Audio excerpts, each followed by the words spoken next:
नमो नारायणाय। ओम श्री परमात्मने नमः। नमस्कार। वैशाख मास महात्म्य कथा में आज मैं धर्म वर्ण की कथा, कली की अवस्था का वर्णन, धर्म वर्ण और पितरों का संवाद एवं वैशाख की अमावस्या की श्रेष्ठता। मिथिलापति पूछेंगे कि ब्राह्मण इस वैशाख मास में कौन कौन सी तिथियां पुण्यदायिनी है। इसके उत्तर में जो श्रुतदेव जी बोलेंगे वह सारे प्रश्न जो आपके मन में होंगे उसका समाधान हो जाएगा। और शुरू से आखिरी तक सुनिए, इसमें सब बताएंगे सुनने का क्या फल है, कौन कौन इसमें क्या करे उसको पूर्णतः पुण्य की प्राप्ति होगी। सुनने के पहले एक आग्रह है कि हमारे चैनल को सब्सक्राइब करिए, इस वीडियो को लाइक कमेंट शेयर करिए। आइए सुनिए।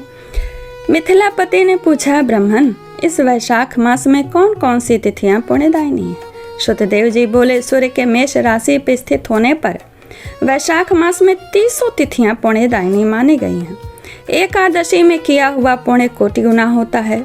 उसमें स्नान, दान, तपस्या, होम, देव पूजा, पुण्य कर्म एवं कथा का श्रवण किया जाए तो वह तत्काल मुक्ति देने वाला है। जो रोग आदि से ग्रस्त और दरिद्रता से पीड़ित हो वह मनुष्य इस पुण्यमयी कथा को सुनकर कृतकृत होता है। केवल कथा सुनने की महिमा बताइए। जो लोग रोगी हैं, नहीं कुछ कर पा रहे हैं, जो दरिद्र हैं, धन के अभाव में अन्य क्रियाएं नहीं कर पा रहे हैं, वह केवल पुण्यमयी कथा को सुनकर कृतकृत होता है। वैशाख मास मन से सेवन करने योग्य है क्योंकि वह समय उत्तम गुणों से युक्त है। दरिद्र, धनाढ्य, पंगु, अंधा, नपुंसक, विधवा, साधारण स्त्री, पुरुष, बालक, युवा, वृद्ध तथा रोग से पीड़ित मनुष्य ही क्यों न हो, वैशाख मास का धर्म सबके लिए अत्यंत सुख साध्य है। परम पुण्य में वैशाख मास में जब सूर्य मेष राशि में स्थित हो तब पापनाशनी अमावस्या कोटि गया के समान फल देने वाली होती है। राजा, जब पृथ्वी पर राजर्षि सांवरणी का शासन था उस समय 30वें कलयुग के अंत में सभी धर्मों का लोप हो चुका था। उसी समय आनर्त देश में धर्म वर्ण नाम से विख्यात एक ब्राह्मण थे। मुनिवर धर्मवर्ण ने उस कलयुग में ही किसी समय महात्मा मुनियों के सत्र याग में सम्मिलित होने के लिए पुष्कर क्षेत्र की यात्रा की।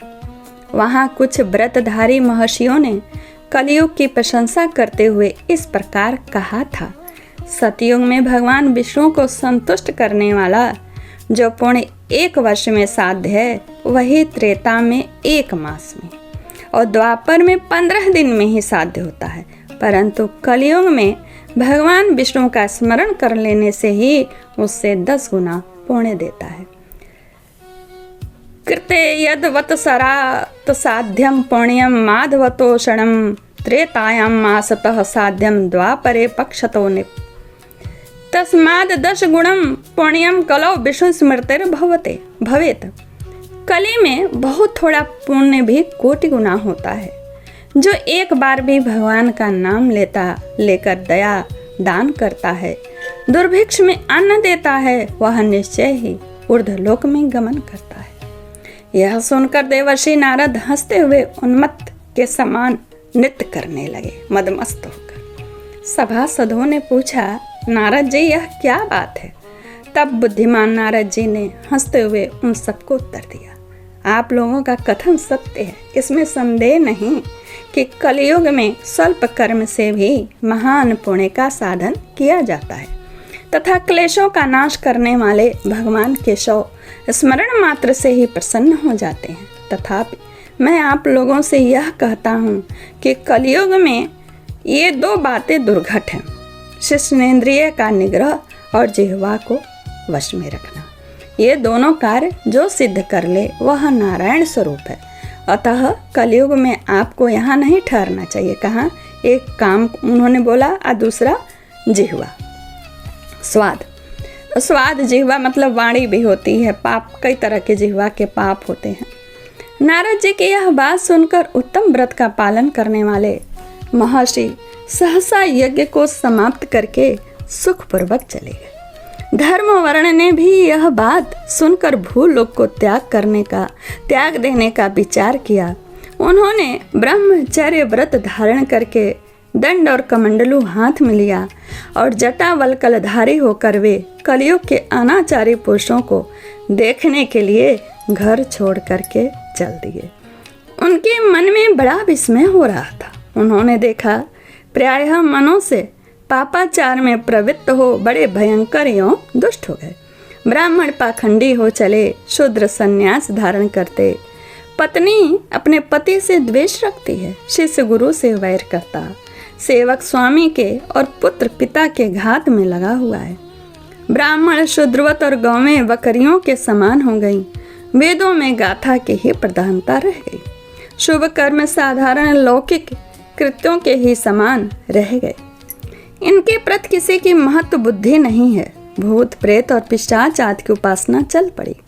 सब लोग मैथुन में आसक्त हो गए। उसके लिए अपने प्राण भी खो बैठते हैं। सब लोग झूठी गवाही देते हैं। मन में सदा छल और कपट भरा रहता है। कलयुग में सदा लोगों के मन में कुछ और, वाणी में कुछ तथा क्रिया में कुछ और ही देखा जाता है। सबकी विद्या किसी न किसी स्वार्थ को लेकर ही होती है और केवल राजभवन में उसका आदर होता है। संगीत आदि कलात्मक विद्याएं भी राजाओं को प्रिय हैं। कली में अधम मनुष्य पूजे जाते हैं और श्रेष्ठ पुरुषों की अवहेलना होती है। कली में वेदों के विद्वान ब्राह्मण दरिद्र होते हैं। लोगों में प्रायः भगवान की भक्ति नहीं होती। पुण्य क्षेत्र में, उसमें शुरू में सुना था ना कली का स्वरूप, वो बता रहे हैं। वो पुण्य क्षेत्र में पाखंड अधिक बढ़ जाता है। शूद्र लोग जटाधारी तपस्वी बनकर धर्म की व्याख्या करते हैं। सभी मनुष्य अल्पायु, दयाहीन और शठ होते हैं। कली में प्रायः सभी धर्म के व्याख्याता बन जाते हैं। सभी लोग धर्म की व्याख्या करने वाले हो जाते हैं और दूसरों से कुछ लेने में ही उत्सव मनाते हैं। अपनी पूजा कराना चाहते हैं और व्यर्थ दूसरों की निंदा करते हैं। अपने घर आने पर सभी अपने स्वामी के दोषों की चर्चा में तत्पर रहते हैं। माने जहाँ काम करते हैं, घर आने पर जो आपको काम दे रहा उसी की बुराई करना। कली में लोग साधुओं को नहीं जानते, पापियों को ही बहुत आदर देते हैं। दुराग्रही लोग इतने दुराग्रही होते हैं कि साधु पुरुषों के एक दोष का भी ढिढोरा पीटते हैं और पाप आत्माओं के दोष समूह को भी गुण बतलाते हैं। पहाड़ जैसे भी पापी के दोष को गुण के रूप में बतलाते। कली में गुणहीन मनुष्य दूसरों के गुण न देखकर उनके दोष ही ग्रहण करता है कि अरे ये ऐसा कर रहे हैं तो हम भी क्यों न करें, ऐसा कर लेते हैं। जैसे पानी में रहने वाले जोक प्राणियों के रक्त पीती है, जल नहीं पीती, रहती तो जल में है पर जल नहीं पीती, उसी प्रकार जोक के धर्म से संयुक्त मनुष्य दूसरे का रक्त चूसते हैं। औषधियाँ शक्तिहीन होती हैं, ऋतुओं में उलट फेर हो जाता है, सब राष्ट्रों में अकाल पड़ता है, कन्या योग समय में संतान की उत्पत्ति नहीं करती। लोग नट और नर्तकों की विद्याओं से विशेष प्रेम करते हैं। जो वेद वेदांत की विद्याओं में तत्पर और अधिक गुणवान हैं, उन्हें अज्ञानी मनुष्य सेवक की दृष्टि से देखते हैं। वे सब के सब भ्रष्ट होते हैं। कली में प्रायः लोग श्राद्ध कर्म का त्याग करते हैं, वैदिक कर्मों को छोड़ बैठते हैं। प्रायः जिह्वा पर भगवान विष्णु के नाम कभी नहीं आते। लोग श्रृंगार रस में आनंद का अनुभव करते हैं और उसी के गीत गाते हैं। कलियुग के मनुष्यों में न कभी भगवान विष्णु की सेवा देखी जाती है, न शास्त्रीय चर्चा होती है, न कहीं यज्ञ की दीक्षा है, न विचार का लेश है, न तीर्थ यात्रा है और न दान धर्म ही होते देखे जाते हैं। यह कितने आश्चर्य की बात है। उन सबको देखकर जो धर्म वर्ण जो थे देखने गए थे, उन्होंने जैसा जैसा देखा कली का स्वरूप वो ऊपर वर्णन हुआ। और जब उन्होंने कलयुग के इस रूप को देखा तो उन्हें बड़ा भय लगा। पाप से कुल की हानि होती देखा उन्होंने। अत्यंत आश्चर्य से चकित हो वे दूसरे द्वीप को चले गए। सब द्वीपों और लोकों में विचरते हुए बुद्धिमान धर्म वर्ण किसी समय कौतूहलवश पितृलोक में गए। वहां उन्होंने कर्म से कष्ट पाते हुए पितरों को बड़ी भयंकर दशा में देखा। वे दौड़ते रोते और गिरते पड़ते थे। उन्होंने अपने पितरों को भी नीचे अंधकूप में पड़े हुए देखा, स्वयं के पितरों को। उनको देखकर आश्चर्यचकित हो दयालु धर्म वर्ण ने पूछा, आप लोग कौन हैं? किस दुष्कर कर्म के प्रभाव से इस अंधकूप में पड़े हैं। पितरों ने कहा, श्रीवत्स गोत्र वाले हैं, पृथ्वी पर हमारी कोई संतान नहीं रह गई है, अतः हम श्राद्ध और पिंड से वंचित हैं, इसीलिए यहाँ हमें नरक का कष्ट भोगना पड़ता है। संतानहीन दुरात्माओं का अंधकूप में पतन होता है। हमारे वंश में एक ही महायशस्वी पुरुष है जो धर्म वर्ण के नाम से विख्यात है, किंतु वह तो विरक्त होकर के अकेला घूमता फिरता है। उसने गृहस्थ धर्म को नहीं स्वीकार किया है। वह एक ही तंतु हमारे कुल में बचा है। उसके भी आयु क्षीण हो जाने पर हम लोग तो घोर अंधकूप में गिर ही पड़ेंगे, जहाँ से फिर हमारा निकलना कठिन होगा। इसलिए तुम पृथ्वी पर जाकर धर्म वर्ण को समझाओ। उनको नहीं मालूम था कि यही हमारा वंशज है। हम लोग दया के पात्र हैं। हमारे वचनों से उसको यह बताओ कि हमारी वंश रूपा दुर्वा को काल रूपी चूहा प्रतिदिन खा रहा है। क्रमशः सारे वंश का नाश हो गया है। एक तुम ही बचे हो। जब तुम भी मर जाओगे तब संतान परंपरा न होने के कारण तुम्हें भी तो हमारे साथ अंधकूप में ही गिरना पड़ेगा। इसलिए गृहस्थ धर्म को स्वीकार करके संतान की वृद्धि करो। इससे हमारी और तुम्हारी दोनों की ऊर्ध्वगति होगी। यदि एक भी पुत्र वैशाख, माघ अथवा कार्तिक मास में हमारे उद्देश्य से स्नान, सार्ध, श्राद्ध और दान करेगा तो उससे हम लोगों की ऊर्ध्वगति होगी, नरक से उद्धार हो जाएगा।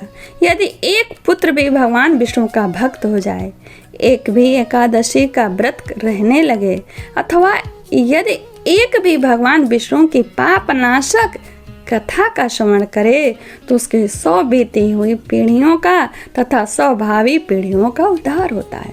वे पीढ़ियां पाप से आवृत होने पर भी नरक का दर्शन नहीं करती।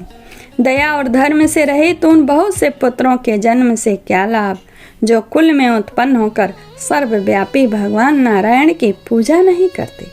इस प्रकार प्रिय वचनों द्वारा धर्म वर्ण को समझाकर तुम उसे विरक्तिपूर्ण ब्रह्मचर्य आश्रम से गृहस्थ आश्रम में प्रवेश करने की सलाह दो। पितरों की यह बात सुनकर धर्म वर्ण अत्यंत विस्मित हुआ। हाथ जोड़कर बोला, मैं ही धर्म वर्ण नाम से विख्यात आपके वंश का दुराग्रही बालक हूँ। यज्ञ में महात्मा नारद जी का यह वचन सुनकर कि कलियुग में प्रायः कोई भी रसेंद्रियाय और शिष्णेन्द्रियाय यानी काम को दृढ़तापूर्वक संयम में नहीं रखता है, मैं दुर्जनों की संगति से भयभीत हूँ। अब तक दूसरे दीपों में घूमता रहा।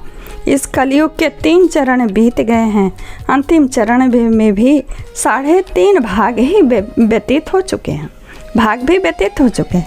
मेरा जन्म व्यर्थ बीता है, क्योंकि जिस कुल में मैंने जन्म लिया उसमें माता पिता के ऋण को भी मैं नहीं चुकाया। पृथ्वी के भारभूत उस शत्रु तुल्य पुत्र के उत्पन्न होने से क्या लाभ, जो पैदा होकर भगवान विष्णु और देवताओं तथा पितरों की पूजा न करे। मैं आप लोगों की आज्ञा का पालन करूंगा। बताइए, पृथ्वी पर किस प्रकार मुझे कलयुग से और संसार से भी बाधा नहीं प्राप्त होगी। धर्म वर्ण की बात सुनकर पितरों के मन को बड़ा आश्वासन मिला। वे बोले, बेटा तुम गृहस्थ आश्रम स्वीकार करके संतान की उत्पत्ति के द्वारा हमारा उद्धार करो। जो भगवान विष्णु की कथा में अनुरक्त होते, निरंतर श्री हरि का स्मरण करते और सदाचार के पालन में तत्पर रहते हैं, उन्हें कलयुग बाधा नहीं पहुंचाता। मानद जिसके घर में शालाग्राम शिला अथवा महाभारत की पुस्तक हो, उसे भी कलयुग बाधा नहीं देता। जो वैशाख मास के धर्मों का पालन करता है, माघ स्नान में तत्पर होता है और कार्तिक में दीप देता है, उसे भी कली की बाधा नहीं प्राप्त होती। जो प्रतिदिन महात्मा भगवान विष्णु की पाप नाशक एवं मोक्षदायिनी दिव्य कथा सुनता है, जिसके घर में बलि वैश्य देव होता है, शुभ कारिणी तुलसी स्थित होती हैं तथा जिसके आंगन में उत्तम गौ रहती है, उसे भी कलयुग बाधा नहीं देता। अतः इस पापात्मक युग में भी तुम्हें कोई भय नहीं है। निश्चिंत रहो बेटा, शीघ्र पृथ्वी पर जाओ इस समय वैशाख मास चल रहा है। यह सब उपकार करने वाला ही मास है। यह सबका उपकार करने वाला मास है। सूर्य के मेष राशि में स्थित होने पर 30 तिथियां पुण्यदायिनी मानी गई हैं। एक एक तिथि में किया हुआ पुण्य कोटि कोटि गुना अधिक होता है। उनमें भी जो वैशाख की अमावस्या तिथि है वह मनुष्यों को मोक्ष देने वाली है। देवताओं और पितरों को वह बहुत प्रिय है। शीघ्र ही मोक्ष की प्राप्ति कराने वाली है। जो उस दिन पितरों के उद्देश्य से श्राद्ध करते हैं और जल से भरा हुआ घड़ा एवं पिंड देते हैं, उन्हें अक्षय फल की प्राप्ति होती है। अतः महामते, तुम शीघ्र जाओ और जब अमावस्या हो तब कुंभ सहित श्राद्ध एवं पिंडदान करो। सबका उपकार करने के लिए गृहस्थ धर्म का आश्रय लो। धर्म, अर्थ और काम से संतुष्ट उत्तम संतान पाकर फिर मुनिवृत्ति से रहते हुए सुखपूर्वक द्वीप द्वीपांतरों में विचरण करो। पितरों के इस प्रकार आदेश देने पर धर्मवर्ण मुनि शीघ्रतापूर्वक भूलोक में गए। वहाँ मेष राशि में सूर्य के स्थित रहते हुए वैशाख मास में प्रातः काल स्नान करके देवताओं, ऋषियों तथा पितरों का तर्पण किया। फिर कुंभदान सहित पाप विनाशक श्राद्ध करके उसके द्वारा पितरों की पुनरावृत्ति रहित मुक्ति प्रदान की। तत्पश्चात उन्होंने स्वयं विवाह करके उत्तम संतान को जन्म दिया और लोक में उस पाप नाशनी अमावस्या तिथि को प्रसिद्ध किया। तदंतर वे भक्ति पूर्वक भगवान की आराधना करने के लिए हर्ष के साथ गंधमादन पर्वत पर चले गए। इसीलिए वैशाख मास की अमावस्या तिथि परम पवित्र मानी गई है। अगले अध्याय में मैं कथा में बताऊंगी मैं वैशाख की अक्षय तृतीया व द्वादशी की महत्ता, द्वादशी के पुण्य दान से कुतिया का उद्धार। हमारे चैनल को सब्सक्राइब करिएगा और इस कथा को पूरा सुनिएगा। जो यहाँ तक सुनते आए हैं उनके भाग्य की क्या सराहना की जाए, क्योंकि उन्हें पूर्ण कथा का पुण्य, वैशाख मास का पुण्य और ज्ञान प्राप्त हो रहा है। नमस्कार, जय श्री कृष्ण।